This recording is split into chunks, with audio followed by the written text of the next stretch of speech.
کو فالو نہیں کر رہے, حقیقت میں وہ اس خوش فہمی میں مبتلا ہیں کہ ہمیں کچھ بھی ہونے والا نہیں ہے. جیسے ہماری حالت اچھی ہے, ہمارا فیوچر بھی ایسا, یا تو مر کے ختم ہو جائیں گے, اور اگر مل بھی گیا تو کوئی برا نہیں, ہم کوئی برے تھوڑی ہیں, ہم کوئی برے تھوڑی ہیں. تو اللہ نے اس کا جواب دیا کہ کیا ان کے پاس فیوچر کا علم ہے پہلے سے؟ مستقبل کے بارے میں کبھی بھی بات کی جائے گی تو علم کے بغیر نہیں کی جا سکتی. کوئی آدمی کہہ رہا ہے نا فیوچر میں ایسا ہونے والا ہے, تو آپ اس سے دلیل پوچھیں گے آپ کو کس نے بتایا؟ وہ تانے بانے ملائے گا, صغرے کبرے ملائے گا, تو پھر اس کے بعد اگر وہ ایسے ہی کہہ رہا ہے کل یہ ہو جائے گا, پرسوں یہ ہو جائے گا, دیکھو مستقبل کے بارے میں یہ کہوں کہ کل پیر ہے تو یہ بھی فیوچر کی خبر ہے. آپ اس میں مجھ سے یہ پوچھ سکتے ہو کہ کیا دلیل ہے؟ میں کہوں گا دلیل یہ کہ آج کیا ہے, اتوار ہے. یہاں دلیل ہے, یہاں میرے لیے یہ دعویٰ کرنا درست ہے کہ کل کیا ہے, پیر ہے. لیکن اگر میرے پاس دلیل نہیں ہے اور میں کہوں کہ کل جو ہے وہ کل دنیا میں 3000 آدمی مر جائیں گے ایک ہی کسی حادثے میں, تو لوگ پوچھیں گے بھائی کیا دلیل ہے کسی حادثے میں 3000 آدمی مر جائیں گے؟ اب میرے ذمے کیا ہے؟ میں کہوں وہ ویسے ہی میرا ذوق کہہ رہا ہے, تو یار کوئی مانے گا کوئی؟ اچھا عجیب بات یہ ہے کہ روحانی عاملوں کی یہ باتیں مان لیتے ہیں لوگ. میں یہ کہوں نا کل 3000 آدمی ایک حادثے میں, اللہ نہ کرے مرے ہیں, میں ایک مثال دے رہا ہوں, تو لوگ کہیں گے کہاں سے پتہ چلا؟ لوگ کہیں گے بھائی جھوٹ بول رہے, اس کو کس نے بتایا؟ یا تو قاتلوں سے تعلقات ہیں جس نے مارنے کا ارادہ کیا ہے, ایسا بھی نہیں ہے تو یہ ہوائی بات ہوگی. لیکن یہی بات روحانی عامل کرے گا تو لوگ کیا کریں گے؟ حضرت کا علم ہے بھائی, حضرت کے پاس بولو علم ہے. ابھی روحانی عاملوں پہ نہیں جاؤں گا, پھر میں معین اختر کی طرح نا بلب کے رشتہ داروں کو بھی, تو اب تو میں روحانی عاملوں کے رشتہ داروں کو بھی اچھے الفاظ سے یاد نہیں کرتا. رشتہ داروں سے مراد وہی جو بلب کے رشتہ دار تھے. اب آپ کہیں گے بلب کے کون سے رشتہ دار ہوتے ہیں؟ ہمارے ہاں کبھی بھی جس بندے کو برا کہا جاتا ہے گالی اس کو نہیں دی جاتی, ہمیشہ اس کے رشتہ داروں کو ہمیشہ گالی دی جاتی ہے. یہ ہمارے ایک ٹرینڈ چل نکلا ہے. تو قرآن کہتا ہے کہ ام عندہم الغیب فہم یکتبون. کیسے دیکھو ہمیں جھنجھوڑ رہا ہے قرآن کہ تم اپنے بارے میں کیوں فرض کر کے بیٹھے ہوئے ہو کہ تمہیں کچھ بھی ہونے والا نہیں ہے, تمہیں سزا نہیں ملے گی. یہ تمہیں کس نے بتایا ہے؟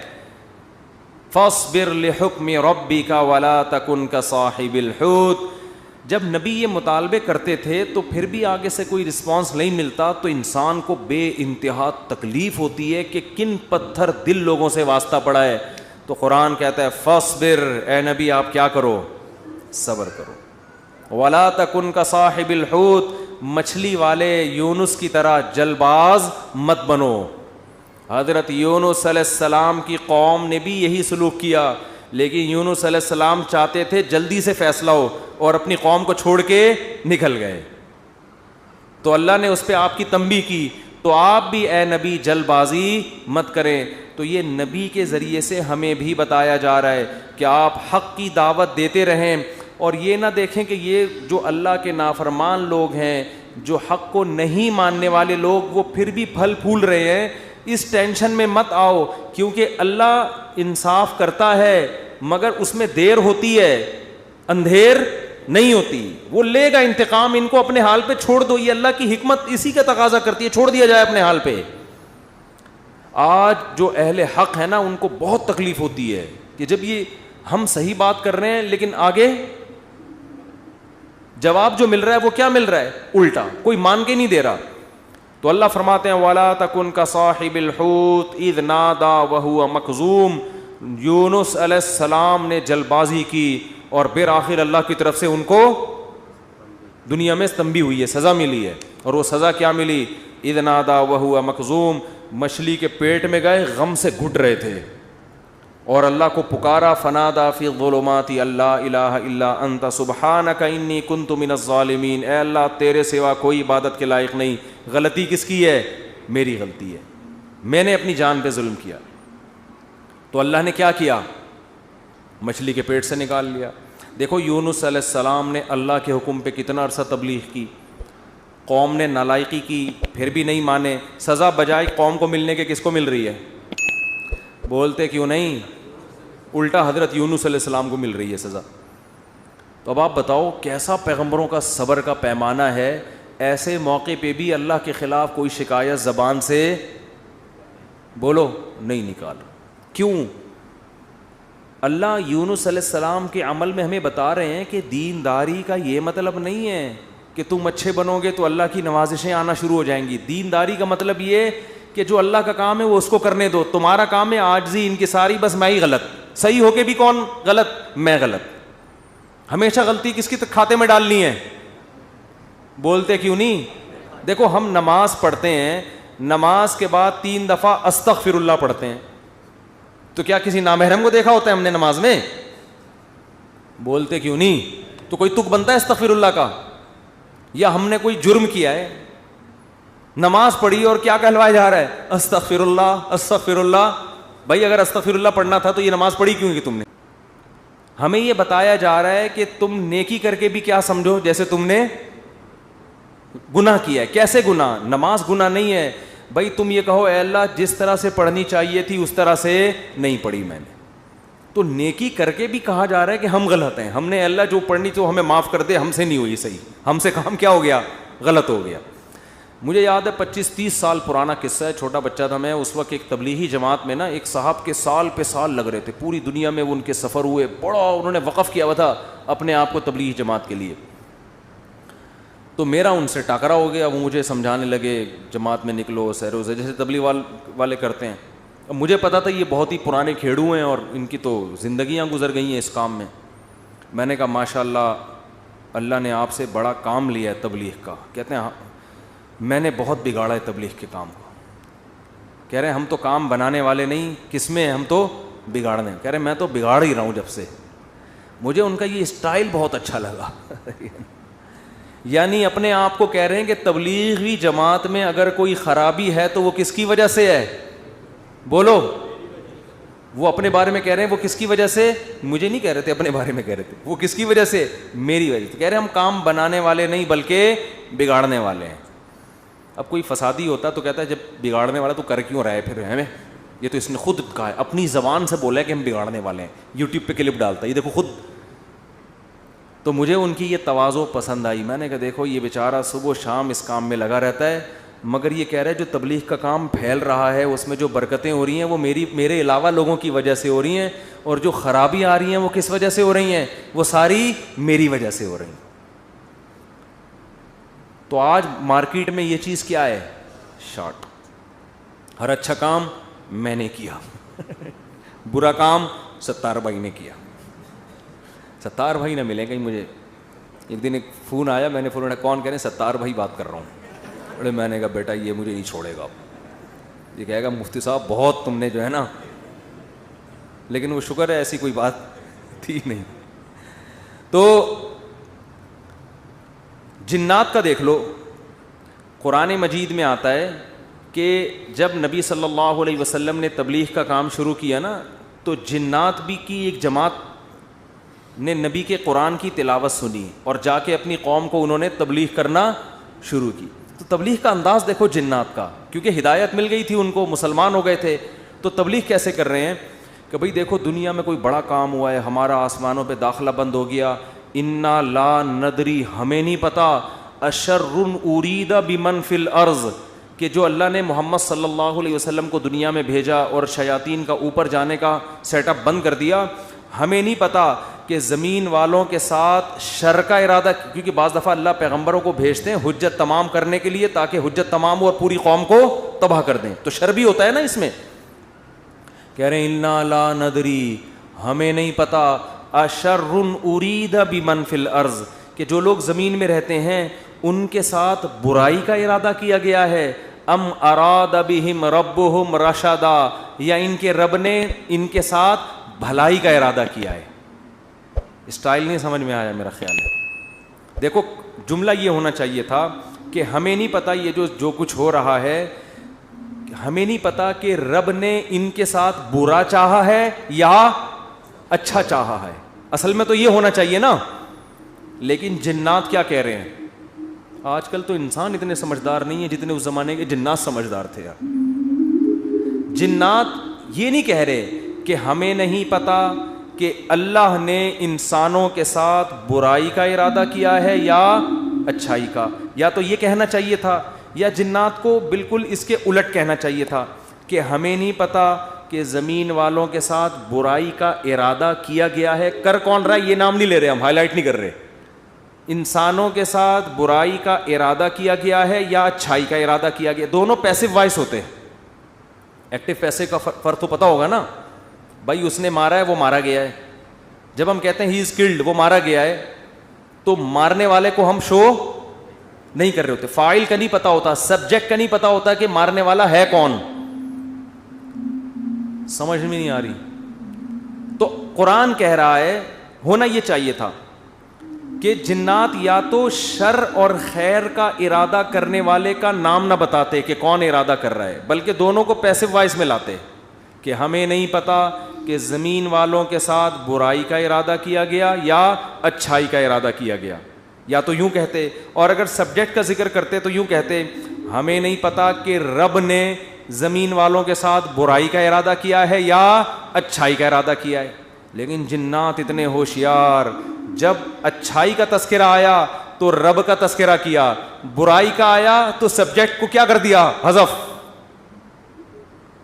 تو کیا کہہ رہے ہیں, انا لا ندری, ساڈی عقل وچ یہ بات نہیں آندی, سانو نہیں پتا کہ اشر ارید بمن فی الارض, پیسو وائس, کہ زمین والوں کے ساتھ برائی کا ارادہ کیا گیا ہے. کون کر رہا ہے یہ نہیں بتائیں گے یہ میں نہیں بتاؤں گا, یہ نہیں بتاؤں گا میں. حالانکہ وہ بھی کون کر رہا ہے, اللہ ہی کر رہا ہے نا, لیکن اللہ کا نام نہیں لے رہے. ہمیں نہیں پتا کہ زمین والوں کے ساتھ برائی کا ارادہ کیا گیا ہے یا اللہ نے اچھائی کا ارادہ کیا ہے. اچھائی کی جب بات آئی تو اللہ کی طرف نسبت, برائی کی بات آئی تو وہ بھی تو اللہ ہی ارادہ کر رہا ہے, لیکن اللہ کا نام ذکر نہیں کر رہے. ادب کی وجہ سے کہ بھائی برائی اگر ہو رہی ہے تو اللہ تو کر تو رہا ہے, لیکن انسانوں کی حرکتوں کی وجہ سے ہو رہا ہے, تو گویا انسان خود ہی کر رہے ہیں اپنے ساتھ. یہ اللہ تو محض ایک خالق ہے, کر کون رہے ہیں, یہ خود ہی کم وقت کر رہے ہیں. اچھائی ہو رہی ہے تو پھر اللہ کر رہا ہے. یہ تمیز ہمیں کس سے سیکھنی چاہیے, جنات سے. کوشش نہ کریں کسی جن بن کو بھلا کے تمیز کے چکر میں,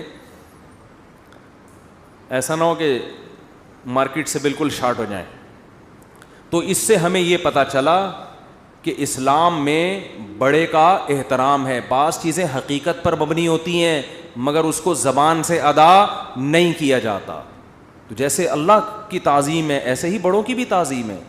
حدیث میں آتا ہے, آپ صلی اللہ علیہ وسلم نے فرمایا جو ہمارے بڑوں کی تعظیم نہیں کرتا وہ ہم میں سے نہیں ہے. تو جب کوئی برائی کی نسبت کسی بڑے کی طرف کی جائے تو ابا کا نام لے کے نہ بتایا کرو یہ سب کچھ ابا نے کیا ہے.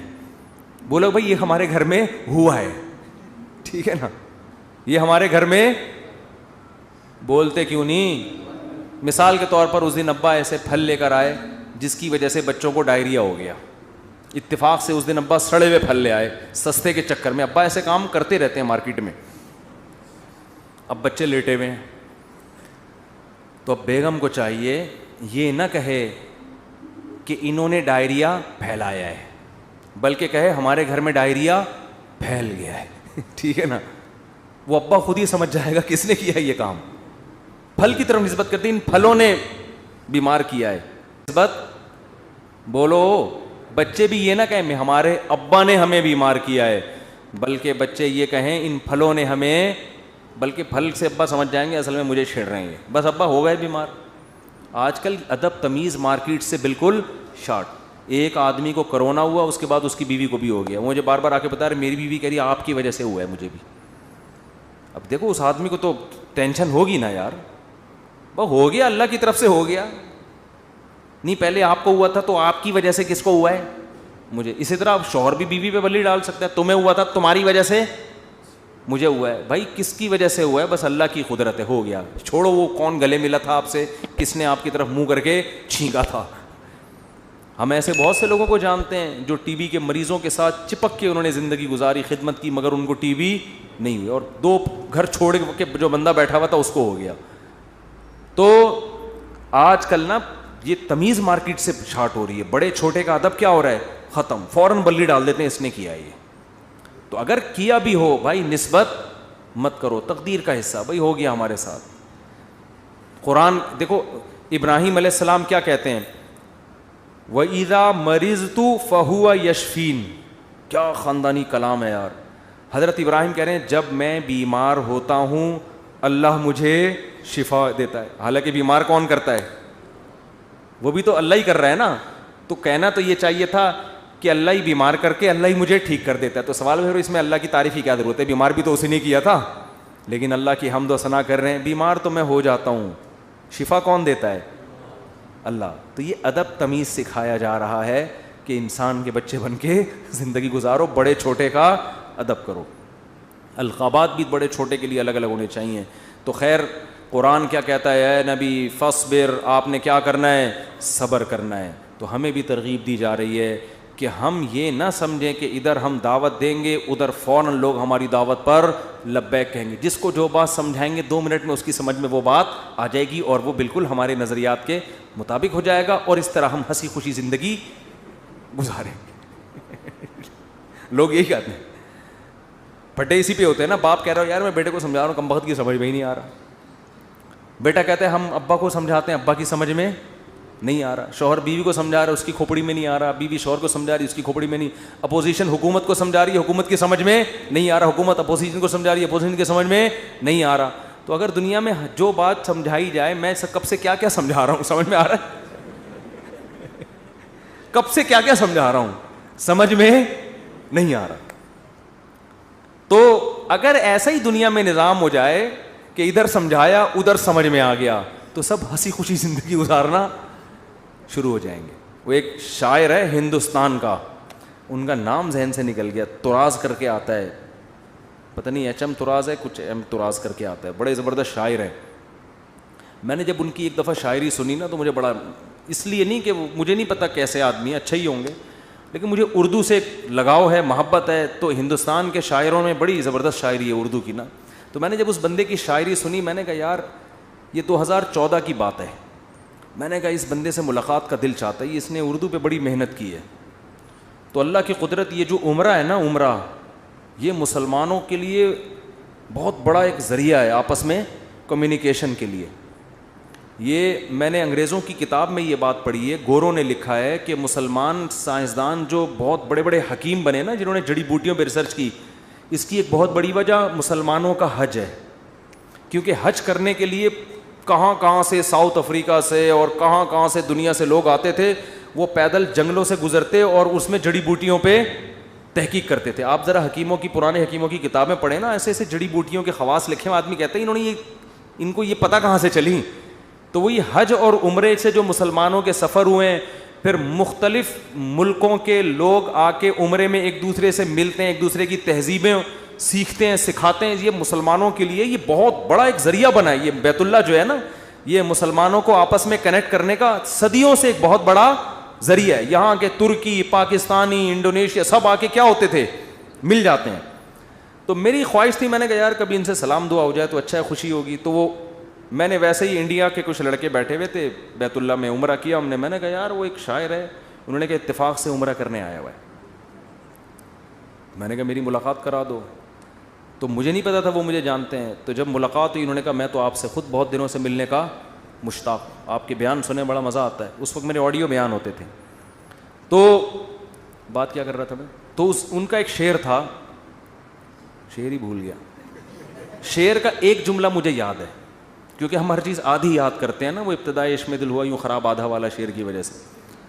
تو اس نے کہیں اپنی محبوبہ کا شاعر نے تذکرہ کیا ہوگا کہ وہ کہیں چلی گئی, یوں ہو گیا, ٹینشن میں آ گیا. تو اس نے لکھا یہ انہونی نہیں ہوتی تو پھر ہونے کو کیا ہوتا, یہ انہونی نہیں ہوتی تو پھر ہونے کو کیا ہوتا. یعنی دنیا میں کچھ عجیب سے کام ہوتے ہیں تو پھر ہوتا ہے نا کچھ نہ کچھ, تو آدمی انجوائے کرتا ہے کچھ ہوا ہے.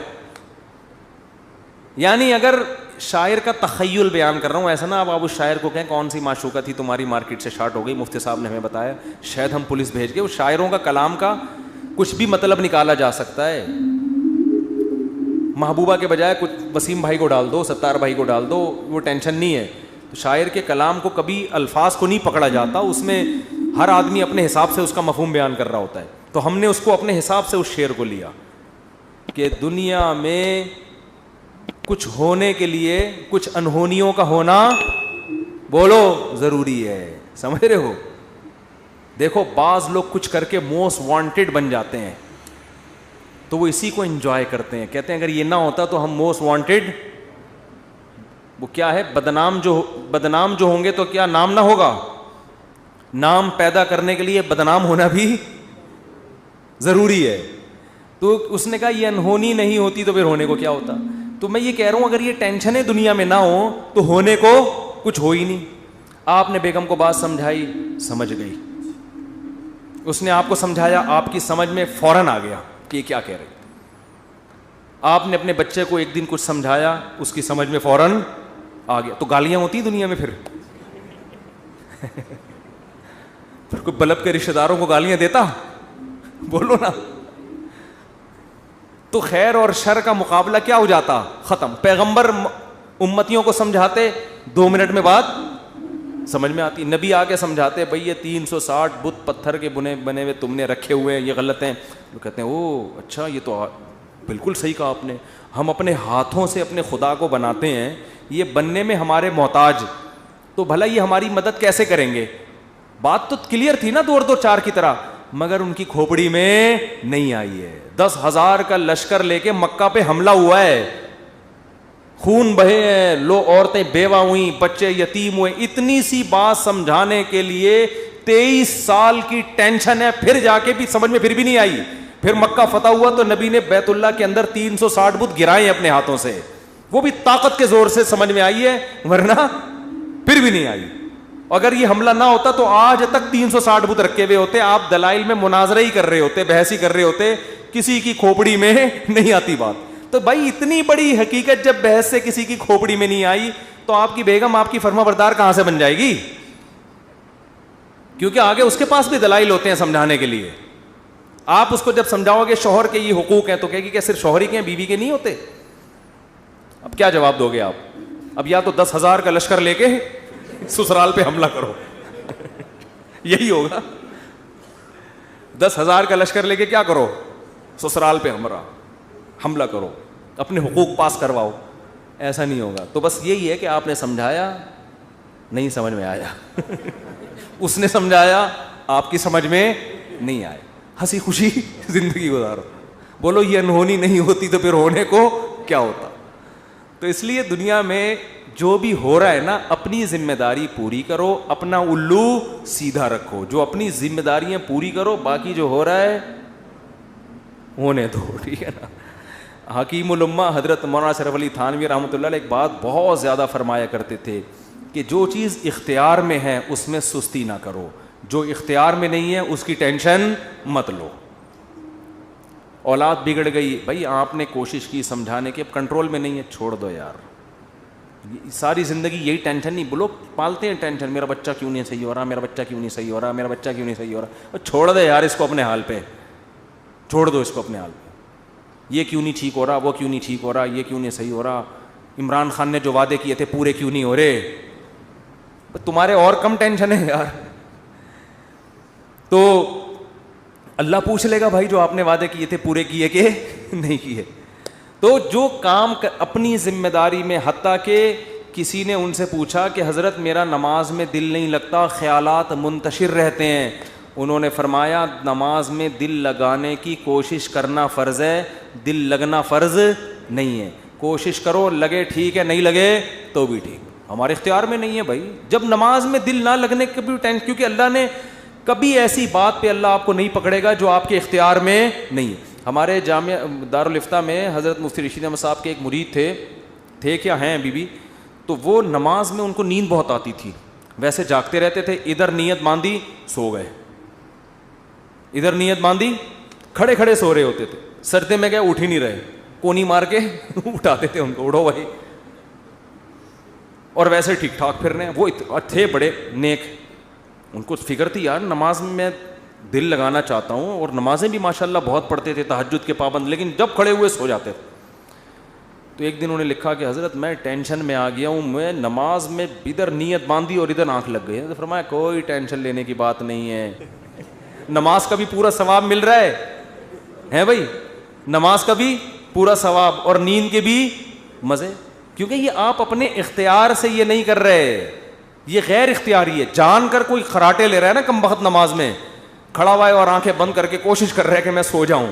یہ غلط ہے بھائی. آپ جاگنے کی کوشش کر رہے ہو پھر بھی نہیں جاگتے, کوئی ٹینشن کی بات نہیں ہے, اس سے نہ کوئی درجات میں کمی آئے گی. آج بہت سے لوگ کہتے ہیں نماز میں مزہ نہیں آ رہا, ہم کو نماز میں مزہ نہیں آ رہا. بھائی مزہ تو بریانی کھانے میں آئے گا مسالے والی, اس میں اگر نہیں آ رہا مزہ تو ڈاکٹر کو بتائیں پیٹ میں کوئی. پشاور میں گئے اور چپلی کباب کھانے کا مزہ نہیں آیا تو یہ پشاور کا فالٹ نہیں ہے, یہ آپ کے پیٹ کا فالٹ ہے.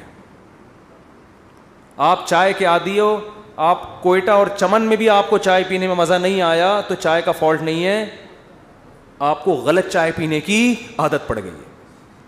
سٹوں کی بھی بات بتاؤں چھوڑو رہنے. تو اسی طرح یہ تو بریانی ہے مسالے والی, نماز مزے کے لیے تھوڑی ہے, بریانی ہے مزے کے لیے. نماز تو عبادت ہے, آپ نے پراپر طریقے سے اپنی ذمہ داری پوری کرنی ہے. کبھی انسان کی طبیعت میں نشاط ہوتا ہے, بڑا مزہ آ رہا ہوتا ہے نماز میں, آنسو نکل رہے ہوتے ہیں, کبھی طبیعت میں ٹینشن ہوتی ہے, تو آپ اپنی ذمہ داری پوری کرو, ان چکروں میں مت پڑو کہ مزہ آ رہا ہے یا نہیں آ رہا. سمجھتے ہو کہ نہیں سمجھتے؟ اللہ تعالیٰ عمل کی توفیق